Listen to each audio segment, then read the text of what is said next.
Começar então. Bom, gente, então, boa noite. Hoje é dia 25/5/2020. Iniciamos agora às 19h09, mais uma aula aí de Introdução às Ciências do Solo. Na última aula nós falamos aí sobre alguns atributos, né, que ajudam a classificar o solo, como consistência, divisão entre os horizontes, falamos aí sobre estrutura do solo e também sobre a textura. Inclusive, depois teve uma atividade para vocês fazer a textura através do tato e postar para mim. Na aula de hoje, então, nós vamos iniciar aí falando agora, iniciaremos falando sobre os tipos de solo. Tipos de solo do estado de Rondônia, tá? Então, a nível de Brasil, nós temos vários tipos de solo, tá? Alguns nós não temos aqui no estado de Rondônia, tá? Então tem uns que são exclusivos de regiões mais frias ou mais secas e que nós não temos pontualmente aqui, tá?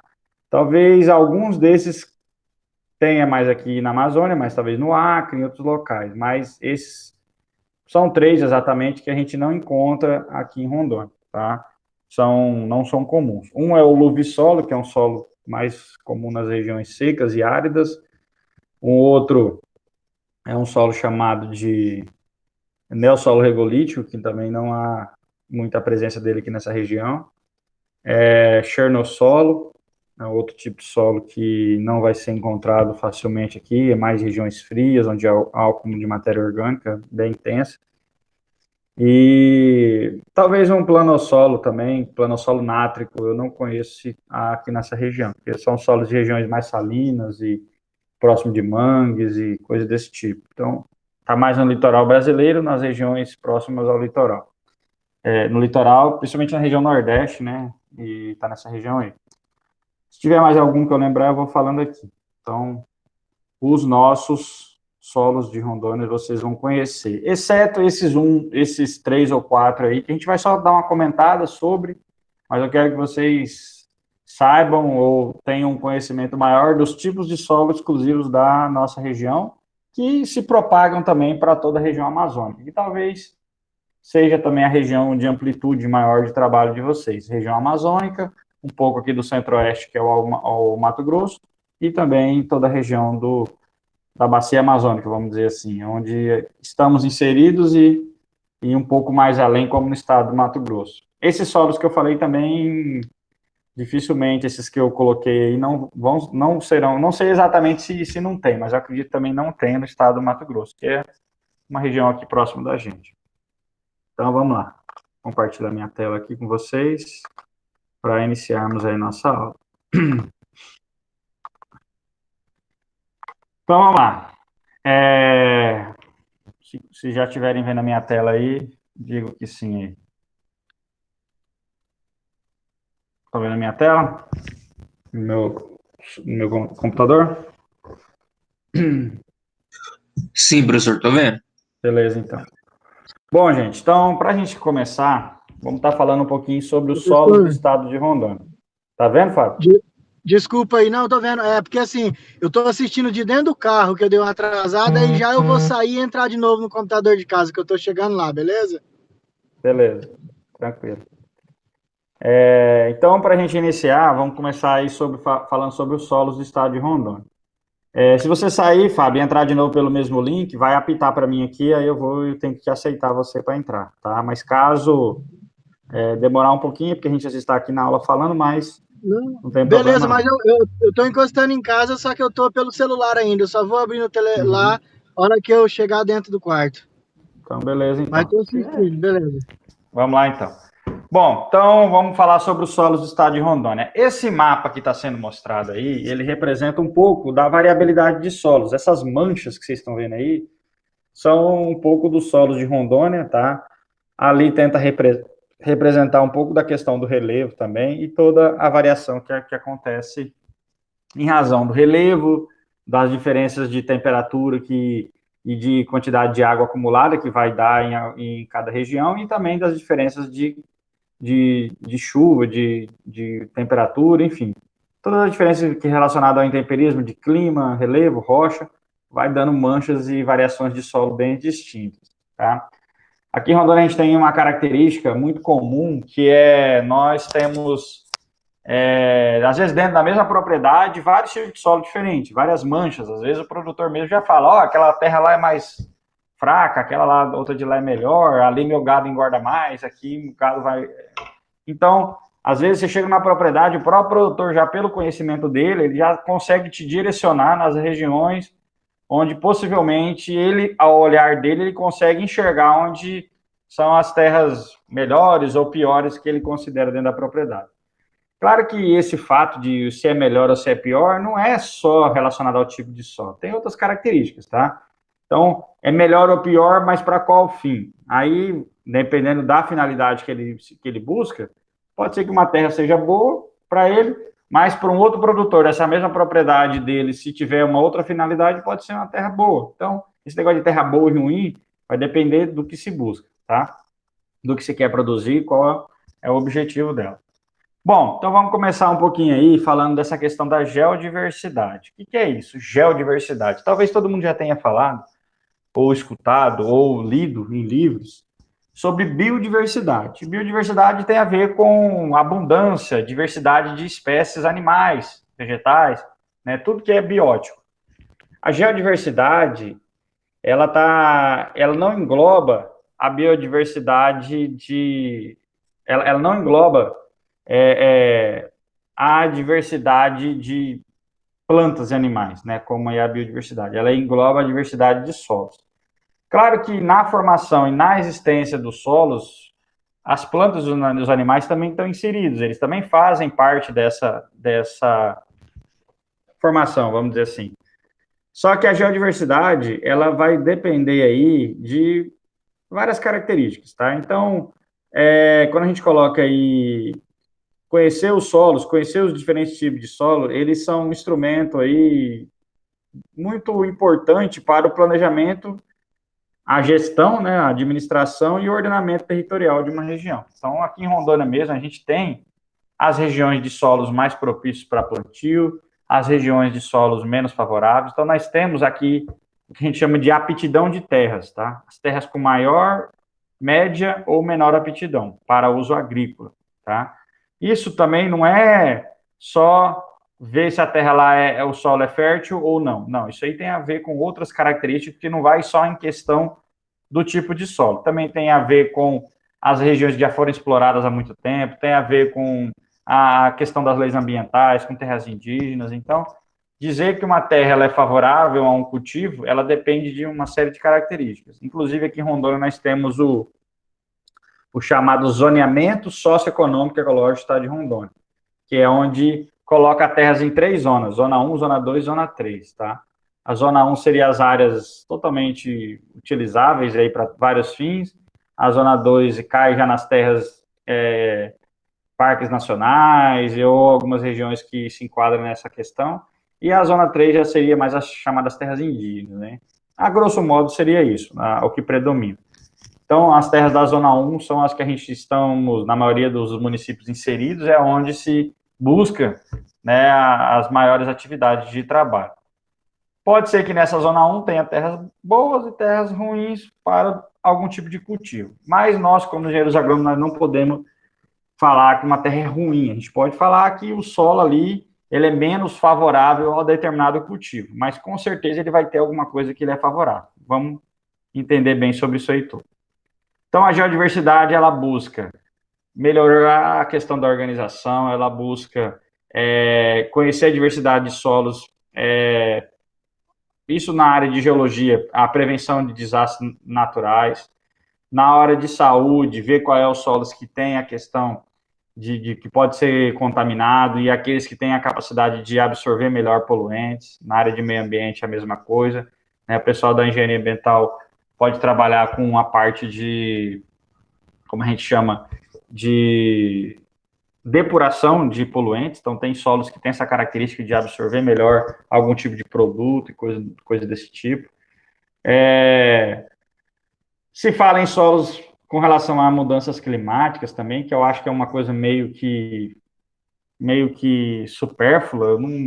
Esse naquele negócio de mudanças climáticas eu entendo como uma coisa mais de interesse econômico do que uma coisa real, tá? Mudanças climáticas que é colocada aí pela mídia. É mais interesses em algum tipo de vertente ou por alguma questão de entendimento de algo para poder ganhar dinheiro em cima, do que propriamente dito a mudança climática, o aquecimento global, essa coisa toda que é colocar.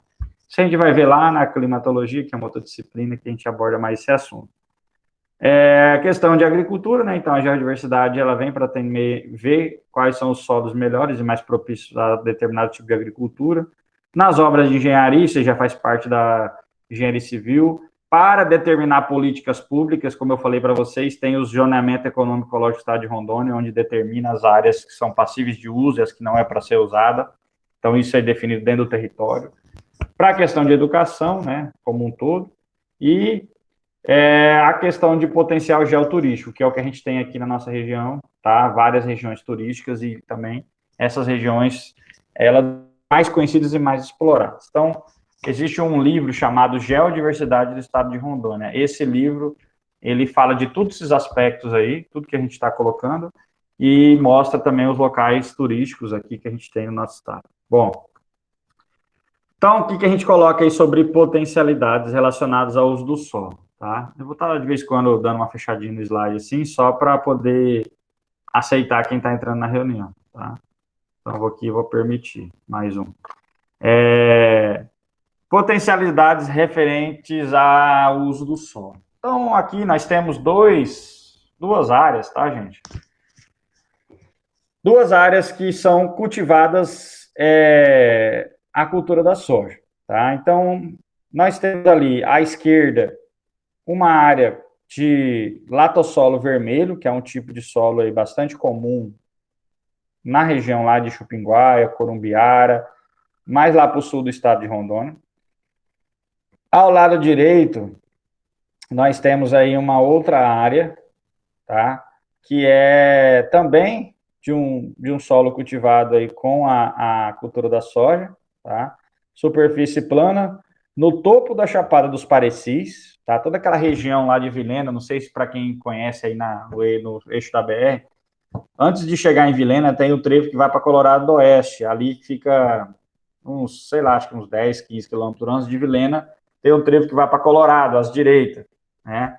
Então, essa foto é bem perto daquele trevo, uma fazenda grande que tem ali, que produz soja, e essa imagem ali, ela representa o topo da Chapada dos Parecis, toda aquela região ali de Vilhena, aquele alto ali, vindo sentido Pimenta Bueno, indo para o sentido Vilhena, ali é a tal da Chapada dos Parecis, que é uma região bem elevada, inclusive uma região um pouco mais fria, que nós temos aqui em Rondônia, numa altitude um pouco mais acentuada e que tem solos planos extremamente favoráveis ao cultivo da soja, principalmente, do milho e outras culturas mais, tá?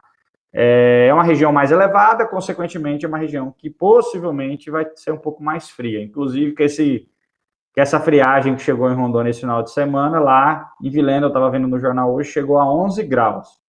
Aqui em Paraná chegou na faixa de 14, nessa madrugada de domingo, de sábado a domingo, chegou em torno de 14 graus.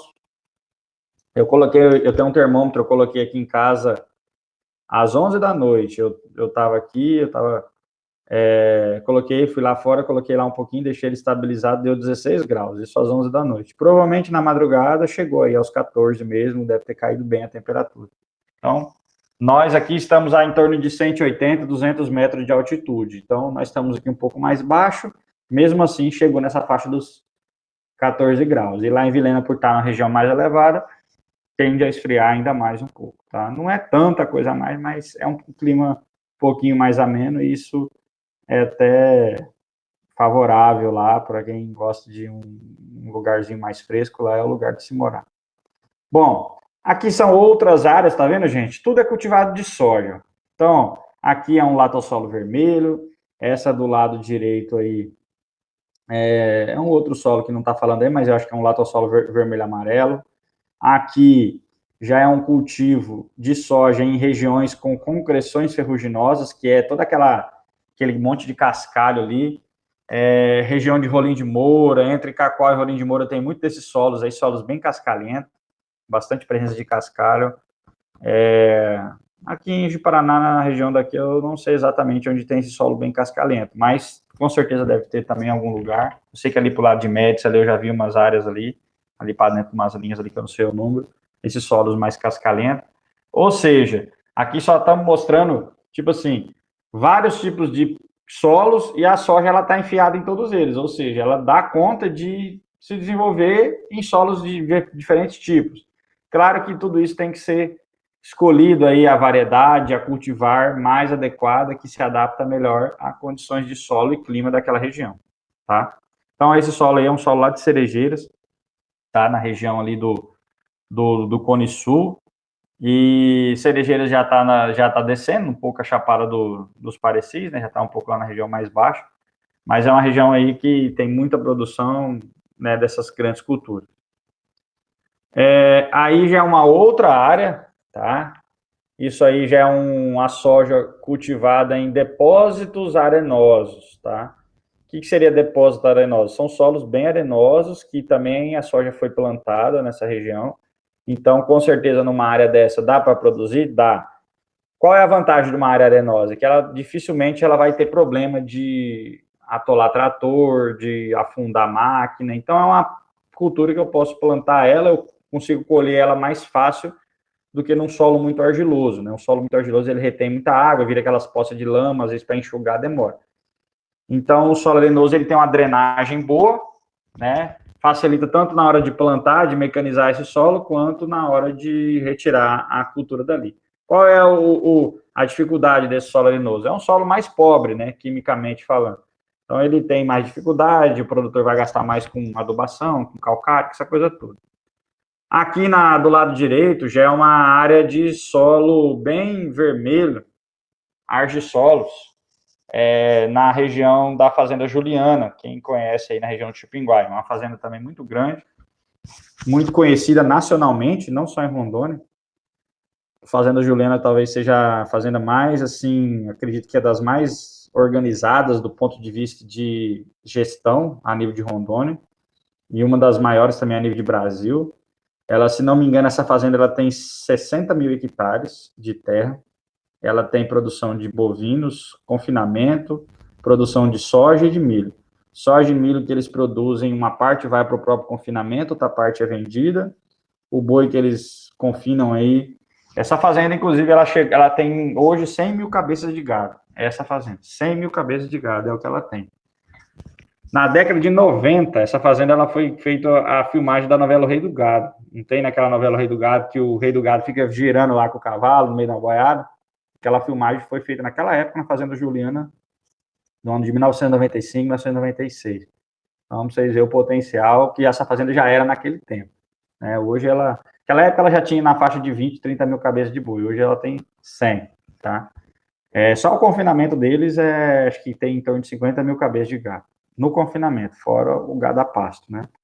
Bom, então, um pouco do que tem em Rondônia, né, das suas potencialidades, das suas fazendas, das suas diversidades, né, e vocês observam que a soja ela é uma cultura que ela está difundida em todos os tipos de solo, aqui no estado de Rondônia, nas grandes propriedades, seja solos mais férteis e os menos férteis, mas ela se desenvolve em todo tipo de ambiente, desde que seja feito o preparo adequado para isso.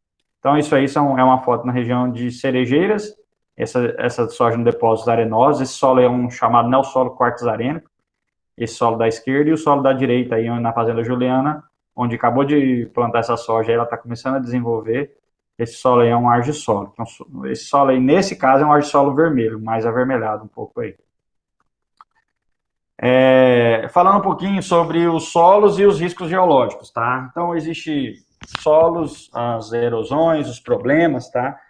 Nós temos esses problemas aqui em Rondônia, né? A gente tem solos muito bons para cultivo, solos em regiões de mata, solos em terras indígenas, solos de diferentes características nos parques nacionais. Nós temos as beiras de rio, que são as regiões que os nossos rios amazônicos, eles têm uma característica muito de mudança, tá? o leito do rio Amazonas, principalmente, ele é um rio que já mudou várias vezes o seu curso. Por que que muda? Porque ele, por ser um rio muito plano, a bacia muito plana, a declividade do terreno ela é quase que inexistente. Então, o rio tem que ficar sempre achando pontos e curvas que dê uma pequena diferença de nível para ele conseguir correr, para ele conseguir pegar e descer. Senão a água ficaria parada. Inclusive, tem lugar do rio Amazonas que vira aquelas bacionas de água, que a água parece que está parada, tá? Porque ser uma região, uma bacia muito plana. Então, o rio está sempre, vamos dizer assim, caçando um lugarzinho um pouco mais baixo para ele conseguir correr. Então, por isso que ele é muito tortuoso, muito cheio de curva e tem essa característica. Na nossa região, um problema que existe aí grande, que é chamado de risco geológico, é essas erosões fluviais aí em beira de rio, né? O que é a erosão fluvial? É uma erosão provocada pelo rio nas suas margens. Então, nós temos esse problema em locais onde tem vegetação. Imagine aonde não tem, que é no caso dessas imagens que está mostrando aí. Ocorre muito esse chamado fenômeno de terras caídas, que é essa erosão que acontece aí do barranco vinha ceder e derrubar dentro do rio. Então, isso é potencializado pela falta de vegetação e também pela própria onda que o barco faz quando passa, né? O barco está passando, forma aquela onda vai batendo no barranco, vai descascando o barranco. Com o tempo, essa erosão ela fica mais por baixo, mais subterrânea, e depois vem tudo a ceder, porque a base de baixo não tem sustentação para suportar o peso que está em cima. A falta de vegetação também contribui com isso. Pode falar. Professor, as áreas que... Porque no leito de todo o rio, ele tem tanto terra arenosa quanto mais argilosa, né? Certo. Esse desmoronamento aí, ele acontece mais na área arenosa, né? Por a areia ser mais grossa e a água infiltrar mais, tipo por baixo do solo, né? Ela ocorre mais, né? Ocorre mais, mas ocorre nas duas, tá? Sim, tem sim. lugar que é barranco de solo bem argiloso, vermelhão, mas ocorre erosão também. Só que é mais comum em solos arenosos, exatamente, você falou uma verdade. O solo, quanto mais arenoso, menos agregado, menos estruturado ele é. Ou seja, menos colado está uma partícula na outra. Então, isso favorece mais absorção de água e a tendência é ele se desbarrancar mais fácil. Tá? Mas... Ele quebra os torrãozão maior quando cai e tal. É diferente do argiloso, que geralmente vai comendo aos pouquinhos. E o arenoso, ele cai de uma vez, uma grande quantidade. É isso aí mesmo. Então, acontece isso aí em ambos os solos, tá? Na nossa região. Mas um dos principais motivos aí é porque nós temos solos úmidos, né, nessas margens, e muita parte dessas ondas que o barco passa e vai batendo, vai descascando ali o barranco ali por baixo, com o tempo vem a ceder tudo, né? Então, muitos desses ribeirinhos aí, volta e meia, perde as suas casas, ou tem que mudar ela mais para trás por causa desse fenômeno aí de terras caídas, que é algo que acontece bem frequente na região do Rio Guaporé e do Rio Madeira, aqui em Rondônia.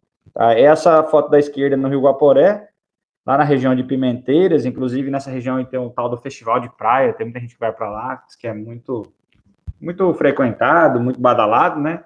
Esse ano acho que ainda teve, que geralmente é no Carnaval, né? Então, esse ano com certeza deve ter acontecido esse festival. Temos também ali na região da Vila de São Carlos, no Baixo Madeira. O Baixo Madeira já seria na região mais final do Rio Madeira, né? Depois de Porto Velho. A cidade de Porto Velho está mais ou menos no Médio Madeira e o Baixo Madeira está mais lá para baixo, né? Então, já está quase na região de encontro do Rio Madeira com o Rio Machado, tá? Que já é bem lá na frente, quase entrando no estado do Amazonas também, né? Não é bem lá não, mas é perto. Então, essa seria a região onde o Rio Machado deságua, próximo dali, onde está mostrando essa foto. Aqui seria outros problemas de riscos geológicos, né, que acontece em razão dos solos e do manejo e também de condições naturais também, né, nem tudo é culpa do homem.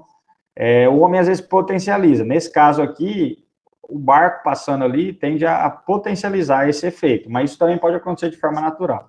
Aqui são as enchentes, né? Do lado esquerdo ali é uma região de inundação, nas zonas do Rio Madeira, ali em Porto Velho. Tá? Bem na zona central ali de Porto Velho, essa inundação que aconteceu no ano de 2013. O que é uma inundação? Qual é a diferença de inundação para enchente? Inundação é quando a água enche e fica, estabiliza. Grandes rios provocam inundações. Uma água encheu de água ali uma casa e aquela água fica ali por semanas, ela não abaixa. Isso é uma inundação. Agora, uma enchente é aquilo que acontece geralmente depois de uma chuva. Chove, o rio sobe de uma vez, causa um monte de problema, de perdas, enche a casa da pessoa, mas logo depois essa água se recolhe. Vem, deixa o estrago e vai embora. Né? A enchente ela é mais momentânea. A inundação, ela entra na casa ali, ela inunda um lugar e fica. Né? Aqui em Ji-Paraná acontece mais enchentes, né? Tanto do rio, quem mora perto do Rio Machado é mais inundação mesmo. Tem alguns bairros de Ji-Paraná que inunda e fica ali a água estagnada por um tempo. Esse ano não aconteceu isso, ainda bem. Esse ano as chuvas tiveram uma distribuição mais controlada. Então a gente não teve esse problema esse ano. O rio encheu bastante, subiu, mas não chegou a causar um problema tão vamos dizer assim, de potencial elevado quanto em outros anos. Todo ano a água entra até ali no corpo de bombeiros, ali perto da ponte, né? Esse ano a água não chegou ali, fizeram uma parede de contenção, a água chegou perto, mas não pulou a água ali para cima. Pode falar. O ano passado ficou inundado ano passado mesmo. inundou.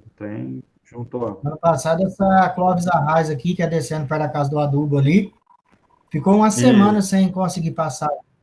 Eu lembro mesmo. Inclusive aquele córregozinho que atravessa a cidade ali também, o 2 de abril, né? Ali juntou água ali que passou por cima. Até naquele posto que tem ali que atravessa o 2 de abril, ali perto daquela pracinha de pneu ali, aquele posto, perto da rotatória ali, da praça de pneu, perto do Irmão Gonçalves ali, esqueci o nome daquele posto ali. Bem ali, passa o rio por trás ali inundou tudo, aquela rua que atravessa ali, que a gente vai para a BR ali e vai para o Irmão Gonçalves ali, que é a rua que os ônibus passam ali para ir para a rodoviária. Então, ali encheu tudo de água, né? Então, é um fenômeno que acontece anualmente, dependendo da chuva, pode acontecer mais ou menos, né? Muitas vezes, pessoal, como é que é as coisas? Por exemplo, no ano passado inundou, né? Aí, esse ano que veio agora, o prefeito foi lá e limpa o rio, dá uma organizada. Aí, esse ano já não aconteceu. Aí, ele coloca, não, porque a prefeitura teve ação, porque ela fez isso, fez aquilo, e isso ajudou a diminuir. Com certeza, ajuda a diminuir, tirando lixo, tirando tranqueira.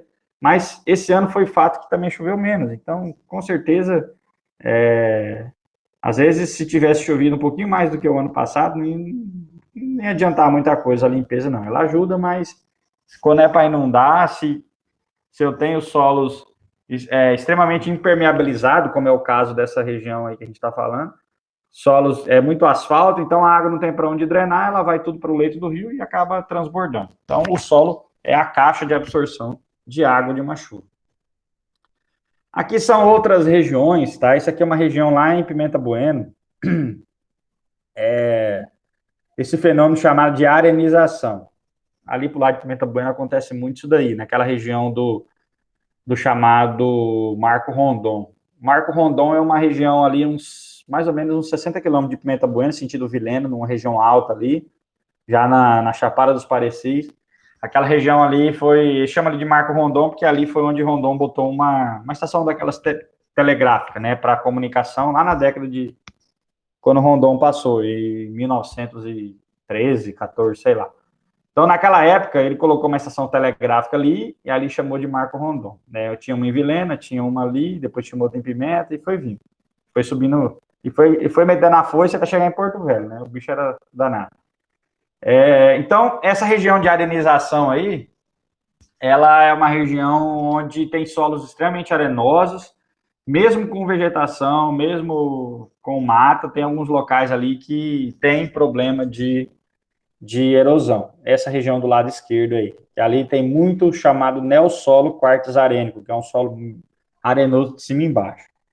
Essa outra região do lado direito ali, ó, é um barranco de terra ali, ó, de um deslizamento de encosta, na região na Vila Calama, no Baixo Madeira, que também é depois de Porto Velho, descendo o Rio Madeira, acontece isso daí. Então, essa região do lado esquerdo é um solo bem arenoso, do lado direito é um solo até argiloso, mas mesmo assim acontecem esses problemas. Como eu falei, o nosso rio ele tem força, e volte e meia ele muda o seu curso, ele vai tendendo a pegar nos barrancos, e mesmo locais com vegetação, com solo mais argiloso, mesmo assim ainda tem problema de erosão. Tá?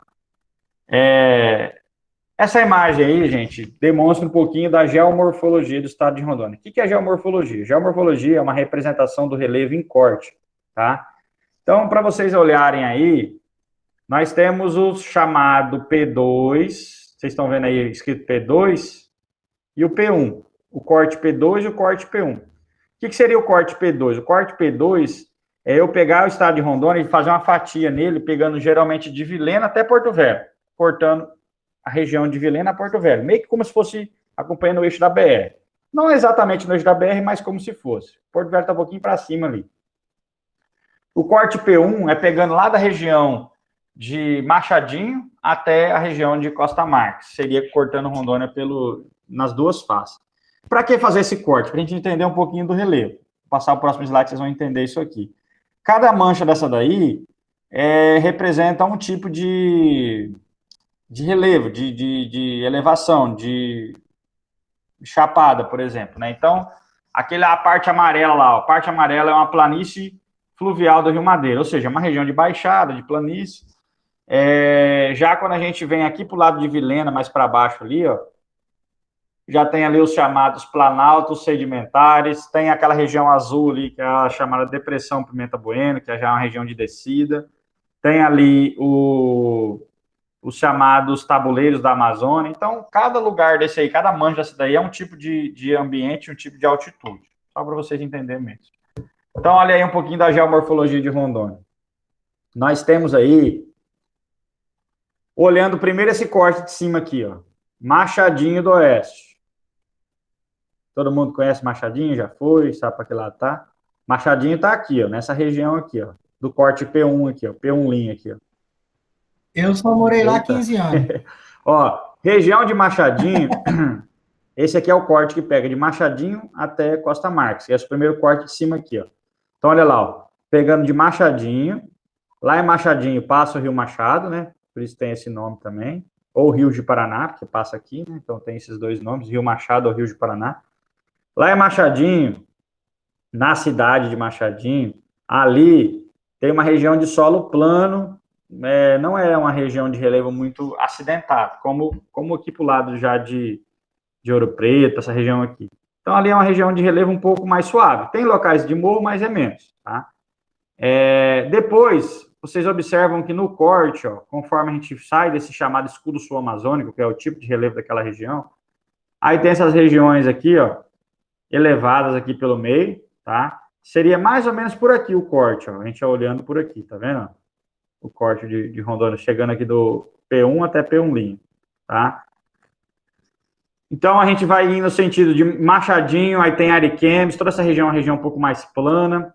Aí aqui, depois de Ariquemes, tem aquela região de Monte Negro ali, ó, que é uma região mais elevada, vocês estão vendo o morrinho ali, ó, e no sentido Costa Marques. Aí depois, lá para frente de Monte Negro, aí tem uma região bem elevada, que é a região do Pacás Novos, então, inclusive tem a cidade de Campo Novo dos Parecis ali, Campo Novo de Rondônia, quer dizer. Então, toda a região ali da Chapada dos Pacás Novos, que é uma região bem elevada, essa Chapada dos Pacás Novos é uma das regiões mais elevadas de Rondônia, chega até 700 metros de altitude, tá? É bem uma altitude parecida com a região de Vilhena, até um pouco mais. Inclusive, a Chapada dos Pacás Novos, ela é uma região onde se diz que dali nascem vários rios, é a chamada caixa d'água do estado de Rondônia. Então, lá de cima, chove, boa parte da água infiltra, então a água que chove ali em cima da chapada, ela pode tanto virar rio que vai descer dela em sentido Rio Guaporé, que vai descer dela em sentido Rio Jamari, ou vai descer dela em sentido Rio Machado. Então, dali de cima vai para alimentar várias outras bacias hidrográficas, é chamada da caixa d'água do estado de Rondônia, porque ela tem várias nascentes, vários rios surgem dali, mais de 1.000 rios, tá? Só para vocês terem uma ideia. Mais de 1.000 rios nascem da Chapada dos Parecis, que é uma região bem elevada, bem na região ali do meio para o oeste do estado de Rondônia, né? Mais ou menos nessa região aqui, ó, onde está essa mancha aqui, ó. Então, isso aqui tudo é a Chapada dos Parecis, esse meio aqui, onde há esse cruzamento aqui, ó. Nessa região aqui, nasce vários rios, né? O que correr para cá vai em sentido Rio Machado, o que correr para lá vai em sentido o Rio Guaporé. Depois da Chapada dos Parecis, há uma descida, né? Há uma região aí de bacia sedimentar até chegar no Rio Guaporé. Então, esse é o relevo de Rondônia, fazendo o corte de Machadinho para a região de Costa Marques. Já aqui esse slide de baixo, essa imagem de baixo é a figura 3.3, mostra o relevo de Rondônia pegando de Vilhena a Porto Velho, tá? Então vocês observam lá, ó, a região de Vilhena, a cidade de Vilhena está numa região mais alta, né? Vilhena está lá na região mais alta, aí vai de Vilhena para frente, a gente vem descendo sentido Pimenta Bueno. Então vai descendo, vai descendo, vai descendo. Se eu pegar um carro aqui em Paraná e ir para Vilhena, a tendência é eu gastar mais gasolina indo para Vilhena do que voltando de Vilhena, tá? Porque daqui para Vilhena a tendência é só a gente ir subindo mais. De Vilhena para cá a gente vem só mais descendo, né? Então, claro que essa diferença ela é de 600 e poucos metros, mas há uma tendência, né, de ir daqui para lá a gente ir subindo e de lá para cá a gente vir descendo. Então, se não tivesse trânsito, se fosse considerar o mesmo tipo de asfalto, sem trânsito, andando do mesmo jeitinho que foi e voltou, indo daqui para Vilhena ia gastar mais gasolina do que voltando de lá para cá, porque daqui para lá a gente está subindo, de lá para cá a gente vem descendo. Claro que, na verdade, na prática, acaba sendo o contrário, porque voltando de Vilhena para cá, tem muito mais carreta subindo carregada e você vai ficar atrás de carreta por um bom tempo e precisando de fazer ultrapassagem aí bem mais, mais ultrapassagem com carreta lerda na sua frente, e isso acaba dando mais consumo. Bom, Cacoal, então a região de Cacoal já é a região mais elevada, tem Pimenta Bueno, Cacoal. Pimenta Bueno tem um monte de mancha de solo diferente, tá vendo esse monte de ponto de interrogação?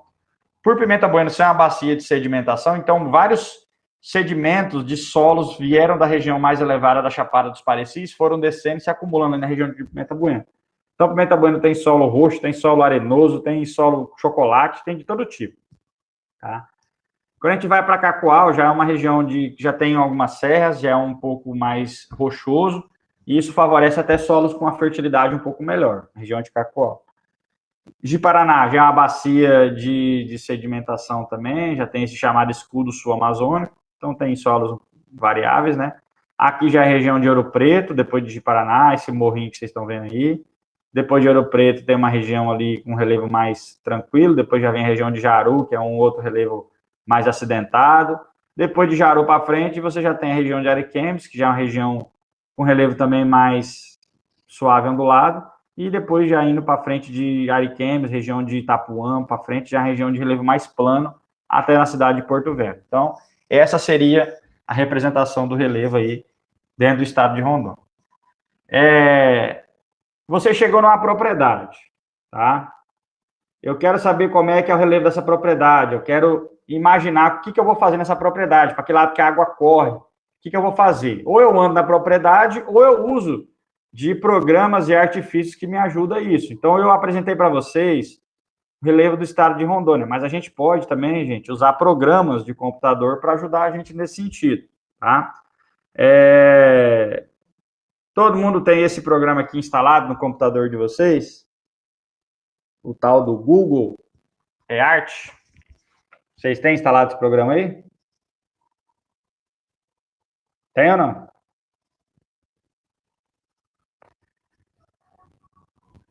Se vocês não têm, passem a instalar. Instalem esse programa aí, ó, Google Earth, mas não instalem esse Earth comum, instale o Google Earth ou Earth, né, para falar no inglês.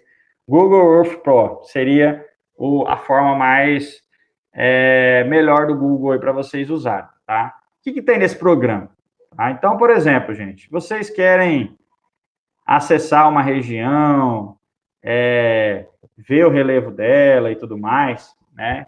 Então, é bem interessante esse programa, tá? Só para um exemplo aqui para vocês, né? Não só para solo, mas para outros projetos que vocês forem trabalhar, é muito interessante a gente trabalhar com esse programa aqui para poder ter uma ideia de posicionamento. Quando eu vou chegando aqui no estado de Rondônia, ó, vocês estão vendo aí, né? Vocês estão vendo aí? Aquele corte que eu fiz, P1 até P1 linha, é mais ou menos esse corte aqui, ó. Ó. Que seria esse corte aqui, ó. Que tá pegando de Machadinho a Costa Marques. Foi esse corte aqui, tá? Eu botei essa linha aí, vocês estão enxergando a linha aí que eu fiz agora? Tá? Foi esse corte aí, de Machadinho a região de... Acho que tá mais para cá ainda, Machadinho, né? Me ajuda aí, Fábio. Machadinho tá aqui, né? Mais ou menos? Ou tá mais para cá? Mais aqui, né? Tá por ali. É, mais para cima isso. Isso. É um pouco mais para dentro da linha aí, mas mais para cima, no caso. Mais para cima aqui? Ele não vai bem nessa curva aí, não. Essa curva aí é lá do Guatá, no caso, que dá 100 e poucos quilômetros de Machadinho. Não, para cima, mais para cima. Aqui assim? Não, para trás, no caso, para sua esquerda, é mais ou menos por aí assim. O Machadinho tá aqui, mais ou menos, né? Mas vamos colocar até lá no final do estado de Rondônia. Eu vou colocar aqui a linha até no final do estado de Rondônia. Eu vou colocar aqui essa linha até por aqui assim, tá? Seria até mais ou menos na região de Costa Marques aqui, ó. É aquele corte que eu mostrei para vocês. Esse corte aqui, ó. Vamos olhar de novo aqui só para ver aqui, ó. Então, ó, do P1, que é naquele bico, até nesse P1 linha aqui, ó. Onde forma esse outro biquinho aqui no estado de Rondônia, né? É esse corte que eu fiz aqui, ó. Vou colocar aqui, ó. Vou escrever aqui, ó. De Machadinho até Costa Marques. Vou escrever aqui, ó. Costa Marques. Depois eu explico para vocês melhor como é que mexe isso aqui. Então, eu escrevi aqui, ó. Eu vim nessa coisinha aqui, ó, adicionar caminho. Quando eu clico em adicionar caminho, eu faço essa marcação de um ponto no outro. Aí agora eu escrevi o que é, ó, de Machadinho a Costa Marques. Eu vou dar um OK aqui embaixo. OK. Quando eu dou OK, automaticamente já vem para cá, ó, a minha imagem. Eu vou clicar com o botão direito do mouse aqui, ó, Machadinho Costa Marques. E vou pedir mostrar perfil de elevação. Tá vendo, ó? Cliquei com o botão direito do mouse. Aí tem aqui, ó, mostrar perfil de elevação. Perfil de elevação é o quê? É o relevo no corte transversal. Quando eu faço esse corte, ó, ele já vai me dar mais ou menos a posição do relevo naquela região, ó. Tá vendo? Então, saindo lá de Machadinho, tá indo. Aí vai ter bem aquela região elevada aqui no meio do estado de Rondônia, que a gente falou, que é a Chapada dos Outros. Não tá bem o corte igualzinho que tá lá, que aqui tá ao contrário, né? Mas aqui, ó, o que vai acontecer? Sai de Machadinho, aquela região mais plana, que foi mostrado lá no outro corte. Aí bem aqui pega aquela região da Chapada dos Parecis, né? Do Chapada de Pacás Novos, quer dizer, que é a região mais elevada. E aí vai indo, depois dá aquela descida de novo, sentido ao Rio Guaporé, né? Até chegar lá no Guaporé. Então, só para vocês terem uma ideia, aqui na região do Guaporé, ó, a altitude do terreno aqui é 166 metros, ó. Tá vendo? No Rio Guaporé é 166, e para cá um pouquinho 157. O que acontece?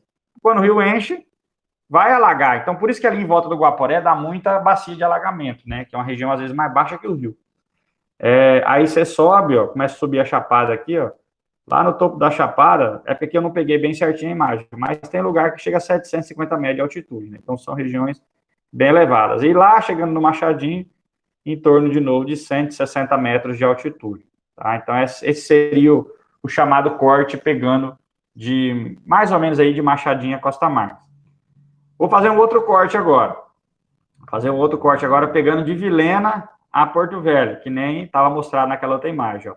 Vou vir aqui, ó, nesse negocinho aqui, ó, esse ganchinho aqui, ó, adicionar caminho, tá vendo? Aqui é para adicionar área de terreno, adicionar caminho. Vou clicar aqui, ó, adicionar caminho. Vou escrever aqui, ó, qual que é o caminho que eu quero, de Vilhena a Porto Velho. Só para identificar mesmo, né? Vilhena para Porto Velho. Vou escrever aqui, ó. Porto Velho. Aí, eu não dou OK ainda. Agora eu vou marcar o ponto aqui, ó. Vou pegar aqui de Vilhena, mais ou menos aqui, até Porto Velho aqui. Né? Então, seria esse aqui o relevo de Vilhena a Porto Velho. Agora, eu já marquei lá, cliquei nos dois pontos, vou dar um OK.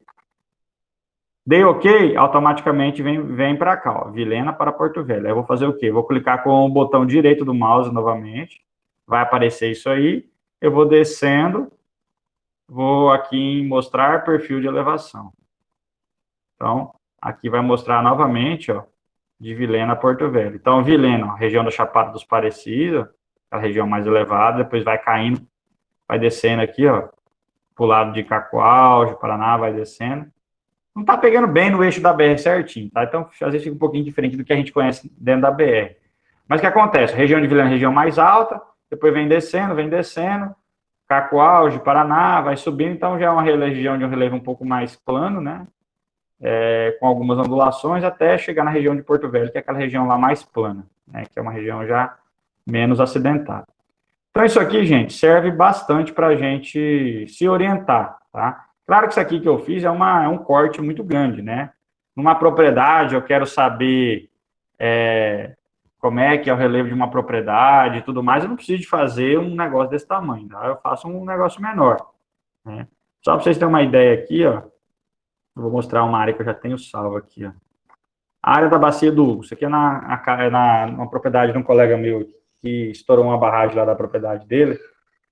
E o que acontece? Lá, eles fizeram uma barragem para produção de... vocês estão vendo essa mancha aqui, ó? Consegue enxergar aí? Estão enxergando essa mancha aí? Essa mancha aí, gente, isso daí, na verdade, é uma barragem. Bem nesse pontinho aqui, onde está a barragem, tá? Aqui é uma barragem, barra água, e aqui toda é a represa que forma, tá? Toda essa água aqui é represada, então forma todo esse espelho d'água aqui. Ó. E aqui é o leito normal do rio, subindo para trás ali, né? Então, tem uma nascente por ali, que vem a água, desce, forma essa bacia de água aqui, essa represa, e depois essa água passa pela barragem e vai embora. O que acontece? Eles fizeram uma mini usina hidrelétrica nessa área aqui. E aí, com essa mini usina hidrelétrica, os caras não calculou direito o ladrão, o extravasor, o que aconteceu? Estourou a barragem, tá? Então, isso aqui é um tema que vocês vão ver, talvez, em hidrologia, questão de bacia hidrográfica, mas esse programinha serve para você ter um direcionamento. O que eu fiz para ele? Essa linha amarela aí é toda a região mais elevada do relevo, os pontos mais altos. Então, significa que desses pontos aqui, ou a água vai correr para lá, ou vai correr para cá, tá? Então, toda essa área em amarelo aí, que é o que eu desenhei, é uma área onde chama-se área de captação, ou seja, a bacia hidrográfica tudo que chove nessa região aqui, vai juntar a água dessa área e vai descer aqui para esse córrego aqui, ó, bem aqui onde está a barragem. Então, se ocorre uma chuva, eu tenho que considerar toda essa área aqui, ó. Choveu, todo esse solo aqui, uma parte dessa água ele vai absorver, outra parte vai escorrer, e esse escoamento é uma água que vai chegar até a barragem, tá? Então, isso aqui é para a gente ter uma noção. Isso aqui esse programa serve para você fazer cálculo de área de propriedade, para ver diferença de relevo, onde está mais alto, onde está mais baixo, para fazer também curva de nível, ver onde tem as diferenças de nível do terreno, para você ter um direcionamento. Claro que nada substitui uma visão a campo, chegar até a propriedade, visualizar, mas você já tem essa noção de como que é o relevo da área, você já não fica muito perdido lá na propriedade. Ó, para cá é morro, para cá é plano, e assim por diante. Então, já vai tendo uma noção. Só para vocês terem uma ideia, eu fiz uma conta aqui para esse amigo meu. Eles fizeram um extravasor lá, o ladrão, tem o famoso ladrão da represa, que é onde tem que sair a água. Eles fizeram um ladrão lá de 1 por 1. 1 por 1,5, quer dizer. Um de largura, que é o tamanho que a PC pegou, né? A PC zona catou com aquela mãozona. Então, eles fez o canal de 1 por 1,5. Um de largura por 1,5 de profundidade, quando, na verdade, o canal deles teria que ser de 4 por 5 metros. Olha o tamanho.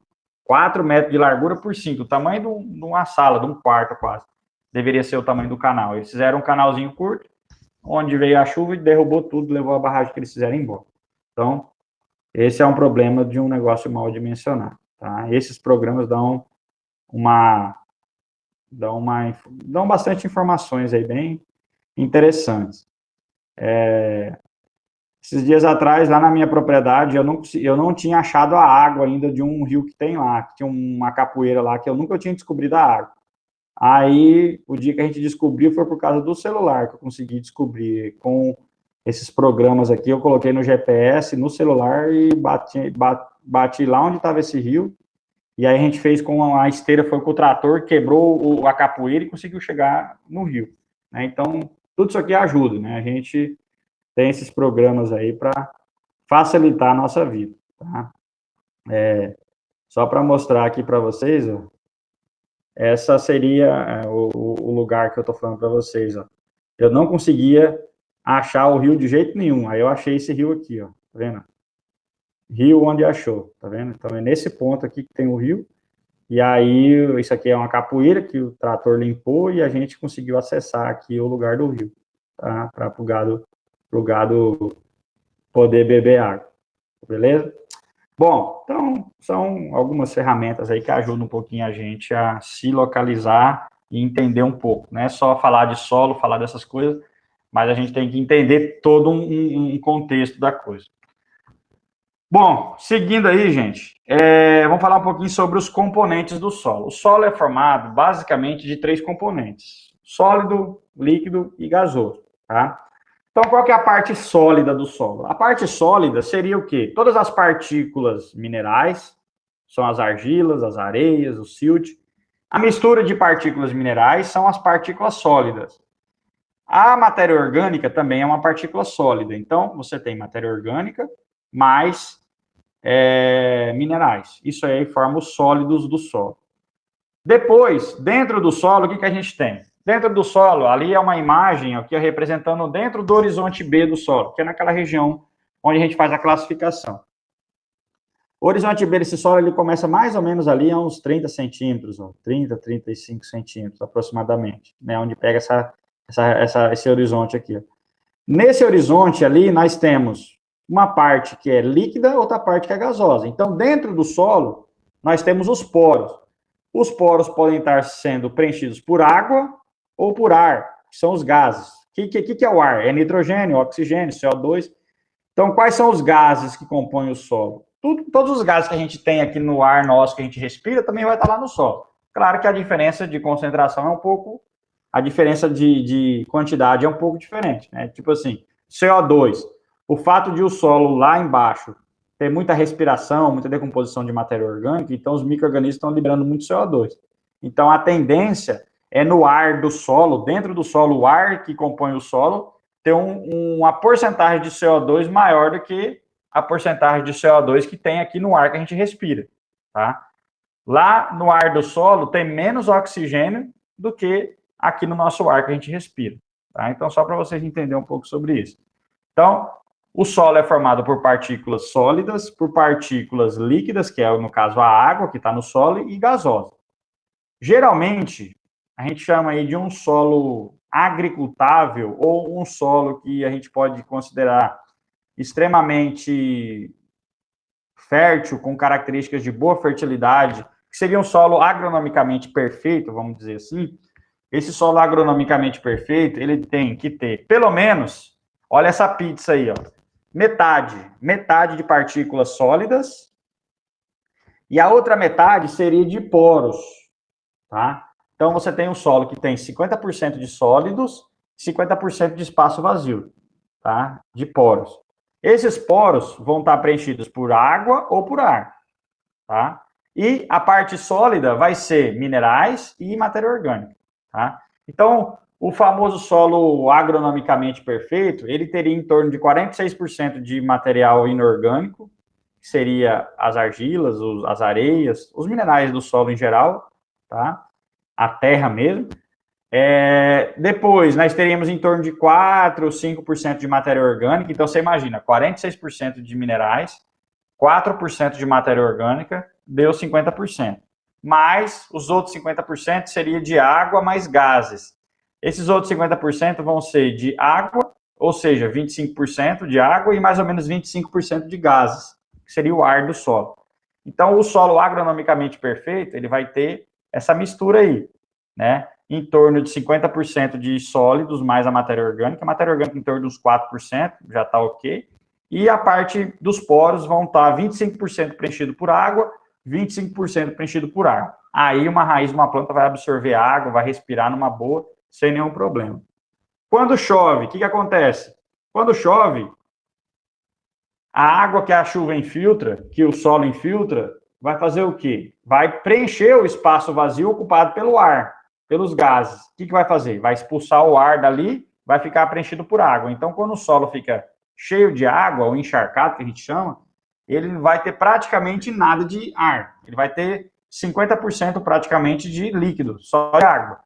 Quando esse solo vai bater no sol, vai secando, aí o efeito é o contrário. A água vai evaporando, o ar vai ocupando o lugar onde a água estava. Então, se eu tiver um solo na época da seca, ele pode ter 50, quase 50%, mas não, isso nunca vai chegar, tá? Mas um solo extremamente seco, ele vai ter aí uma grande quantidade de gases e pouca água. E um solo muito úmido, muito encharcado, ele vai ter quase 50% de água e quase nada de ar, tá? Isso considerando que esse solo tem 50% de poros, tá? Entre água e gás. Então, essa seria a composição volumétrica média dos solos, que teria características agricultáveis aí bem interessantes, para o ponto de vista agronômico. Aqui, sobre a cor do solo, a gente comentou na aula passada, né? A questão das diferenças de cores, com base na matéria orgânica, nos tipos de argila e tudo mais. Aqui, conforme aumenta a umidade do solo, quanto mais úmido o solo fica, mais estagnado por água, mais cinza ele vai ficando. Quanto mais seco, mais avermelhado. Aqui a parte de textura, né, já comentou. Aqui só recapitulando, né? Vocês fizeram lá. O que é um solo arenoso? Tem menos de 15% de argila, um solo médio de 15 a 35, argiloso de 35 a 60 e o muito argiloso acima de 60. Só para recapitular aí a questão da estrutura, questão da saturação das bases, vocês já fizeram também essas contas aí, né? Aqui, gente, é uma análise de solo que representa aquilo que a gente comentou, né? Essa aqui é uma análise de solo antiga que a gente tinha na época da UBRA, hoje a gente só adequou ela para São Lucas, né? Então não tem muita diferença do que a gente já colocava no nosso laudo, só o emblema ali mesmo da faculdade, né? Eu não atualizei isso aí, mas para ter esse modelo mesmo, para estar lembrando. E agora a gente entra nos solos do estado de Rondônia. Então, esses são os solos que nós temos aqui em Rondônia, tá? Então, vamos falar só dos principais tipos, tá? Nós temos, então, os argissolos, tá? 1. Os cambissolos, 2. Chernossolo, 3. Tá? Eu tinha falado que chernossolo não encontra em Rondônia. Encontra sim, tá? Eu me confundi. É um outro tipo de solo que não tem aqui, mas o chernossolo tem. O espodossolo, ele existe aqui em Rondônia. O gleissolo, tá? Ele tem aqui em Rondônia também, 5. O latossolo, o neossolo, ou os neossolos, né, que são vários. O nitossolo, organossolo e plintossolo. Então, pelo menos 10 são os tipos de solo que a gente encontra em Rondônia. Esses 10 solos eu posso estender ele para 13, porque esse neossolo litólico, flúvico e quartzarênico, antigamente eles eram solos separados, depois eles se enquadraram tudo no mesmo grupo aqui dos neossolos. Esses neossolos aqui são solos jovens. Neo vem de novo, solo vem de solos novos, né? Solos que estão em processo de formação. Então, são solos aí bem, características assim, bem diferentes um do outro, mas todos eles são solos bem jovens. Então, nós podemos considerar que nós temos aí pelo menos 10 tipos de solos em Rondônia. E dentro do grupo dos neossolos são 3 aí bem distintos aí. Esses outros aí que tem dentro do próprio solo, eles são parecidos, porém tem uma diferença ali só de cor, só de saturação de bases, alguma coisa assim. Agora, o neossolo ele é totalmente diferente, o neossolo litólico, do flúvico e do quartzarênico. É totalmente solos diferentes. Antigamente, numa nomenclatura antiga, eles eram outros solos que era o nome deles. Esse neossolo litólico ele era chamado de litossolo, o neossolo flúvico ele era chamado já de neossolo flúvico e o neossolo quartzarênico era areia quartzosa. Então, cada solo tinha nomes diferentes, depois eles foram tudo juntos, porque eles todos são solos jovens, tá? Só para entender aí um pouco. Mas, em geral, nós temos 10 tipos de solos com as suas denominações e outras subdivisões dentro de cada solo desse aí. Esse aqui é o mapa simplificado do estado de Rondônia, tá? Aqui representa um pouco, né, dos tipos de solos, as manchas de cada solo diferente. Aqui nós temos um dos nomes deles, talvez fica mais difícil para vocês enxergarem aí, com um pouco apagado, né? Mas são os tipos de solo que nós temos e as manchas, né, dos solos, diferentes solos em Rondônia. Qual o solo que mais tem em Rondônia, tá? O solo que mais tem é esse aqui, ó, 38,97%. Esse chamado de PVA aqui, ó. O que é o PVA?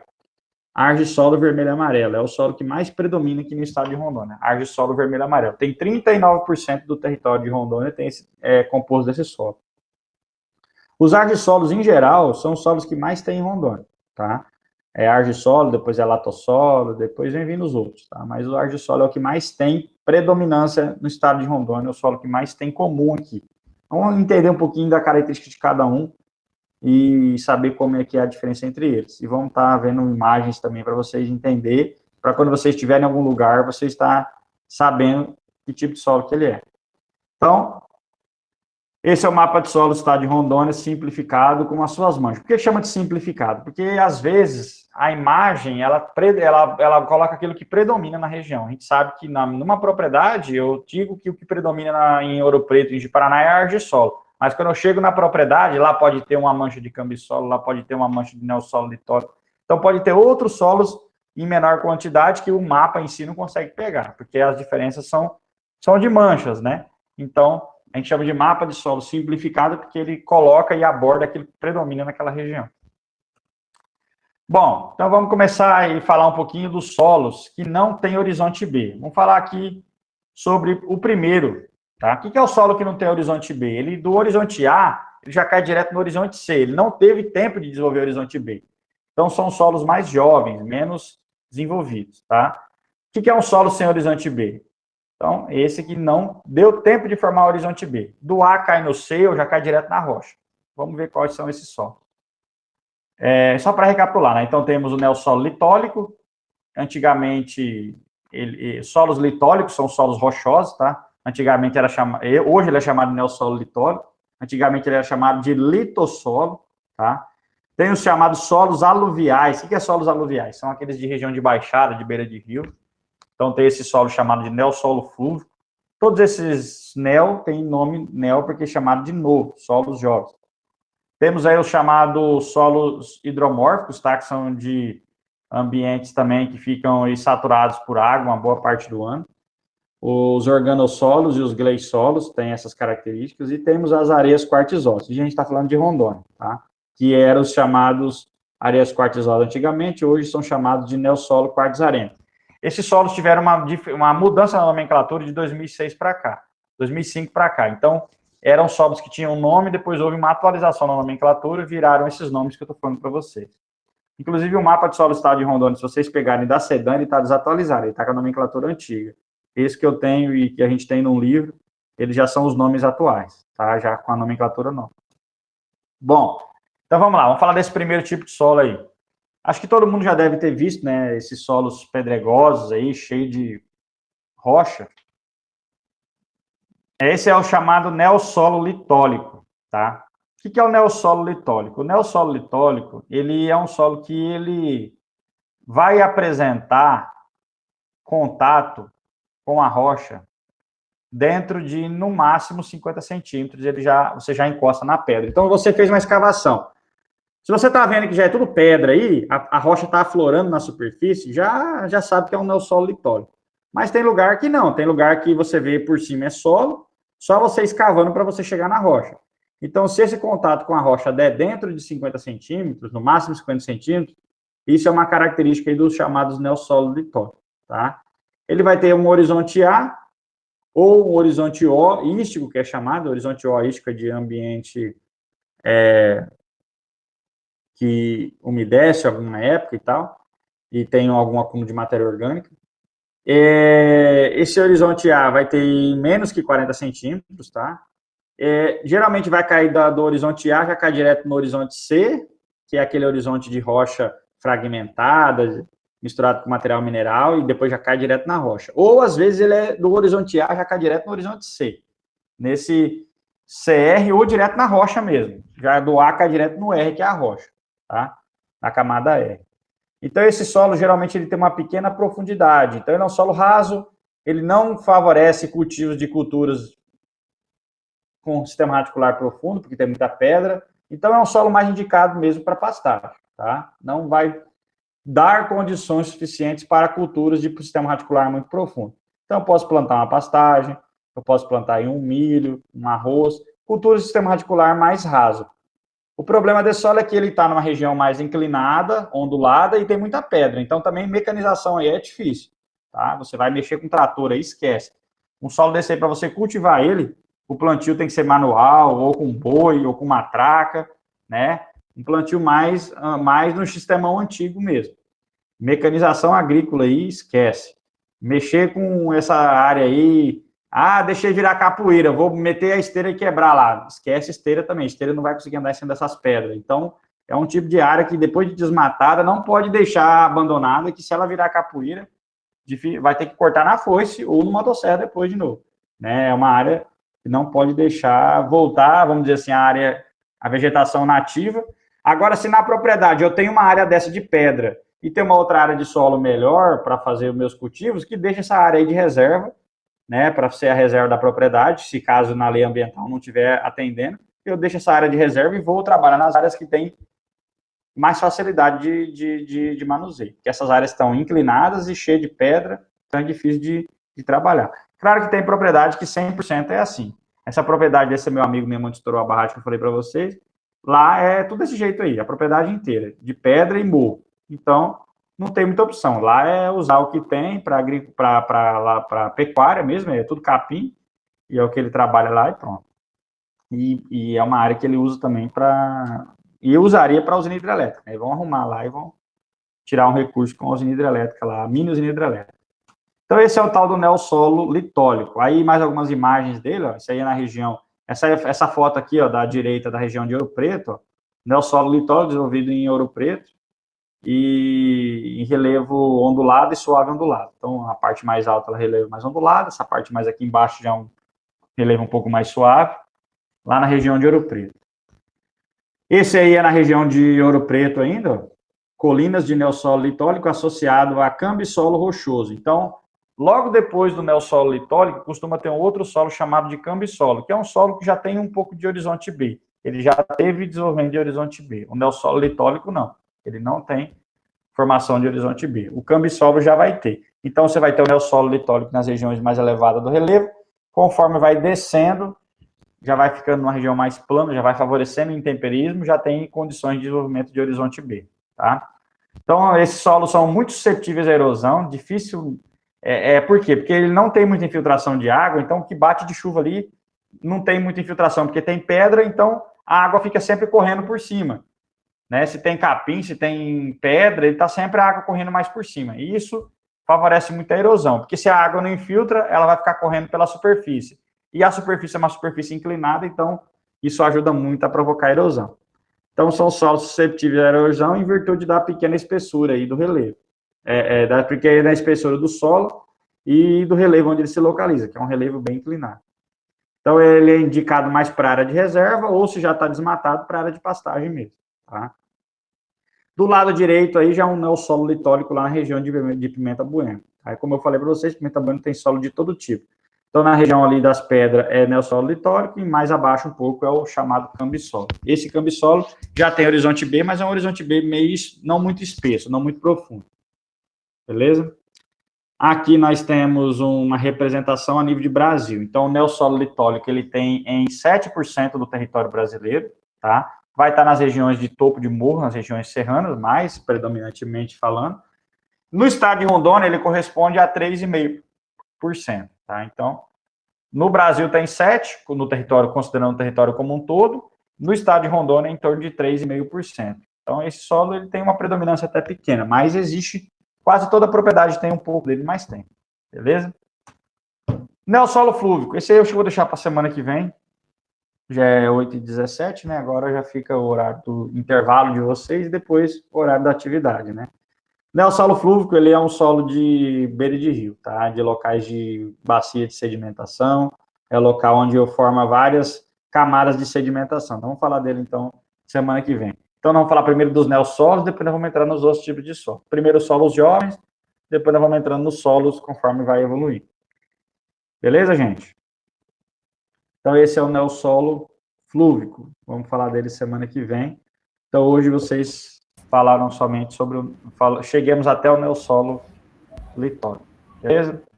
A atividade de hoje, já vou adiantar aqui para vocês, vocês vão fazer uma resenha, falar um pouco do que a gente comentou em sala hoje sobre a geodiversidade do estado de Rondônia e sobre o tipo de solos iniciais aí. Diga. Pode falar. Pode falar, Fábio. Beleza? Não, falei beleza. Então tá só. Bom, então. Bom, gente, então fica... Então fica isso aí para vocês fazer, né? A aula vai dar do slide 1 até o slide 25, né, hoje. E a partir de amanhã, até o slide 24, né? Esse aqui a gente vai abordar a partir da semana que vem. Então, a partir da semana que vem, a gente vai continuar até o último solo, que é no slide 72. Então, aí a gente encerra a nossa disciplina, depois que a gente falar de todos esses tipos de solos aí. Antes disso, eu quero ver se eu consigo fazer os vídeos que eu quero fazer em alguns solos aqui na região, ou onde eu conseguir passar para mostrar para vocês. Eu quero fazer uma práticazinha de campo, mostrando mesmo cada solo em cada região que a gente tem aqui no nosso entorno. Beleza? Então era isso aí. Fiquem com Deus. Até semana que vem. Pode falar. Pode falar. Durante a semana aí, se o senhor for sair, durante a semana, se o senhor for sair aí para olhar um solo desse, alguma coisa aí, dá um alô para mim, qualquer coisa eu vou junto. Se der certo, nós vamos sim, tá? É que geralmente eu tô querendo, talvez, eu não sei se vai dar certo, talvez eu venha para Porto Velho, se eles me chamar para uma reunião lá. Que às vezes acontece a gente fazer reunião remota e tem coisa que a gente tem que fazer presencialmente. Por quê? Por causa do CREA lá. Eu tenho as reuniões que eu participo lá, então eu faço parte eu sou diretor financeiro, então tem coisa que eu tenho que pegar papel, tenho que olhar as contas, eu não vou sair fazendo pagamento de coisa pelo computador sem ver fisicamente, né? Então, volta e meia tem reunião, aí eles me chamam, eu tenho que ir lá. E eu vou lá, a gente vê todas as contas, tudo que vai ser pago, e aí faz os pagamentos, no caso, né? Então, se eu for essa semana, provavelmente eu vou na BR, eu quero ver se eu vou gravando, onde eu conseguir parar e fazendo, se tudo correr bem. Se for fazer por aqui mesmo, aí qualquer coisa a gente dá um jeito aí. Apesar de que não se recomenda, né? Mas a gente, quem sabe, dê certo. Né? Ah, beleza, então. Beleza? Tranquilo. Então é isso aí, gente. Tenham uma boa noite a todos aí. E aí, façam uma resenha do conteúdo trabalhado em sala hoje, com a nossa aula remota. Beleza? Beleza. Então, valeu. Boa vou semana encerrar aí, a nossa gravação aqui. Boa noite a todos. E baixem o Google Art Pro, tá? Não deixe de baixar ele, porque é um programinha bem legal para vocês irem trabalhando. Não, tem um que é gratuito, vocês não precisam pagar, não. Ele vê área, ele vê um monte de coisa. Eu tenho ele, mas eu tenho ele no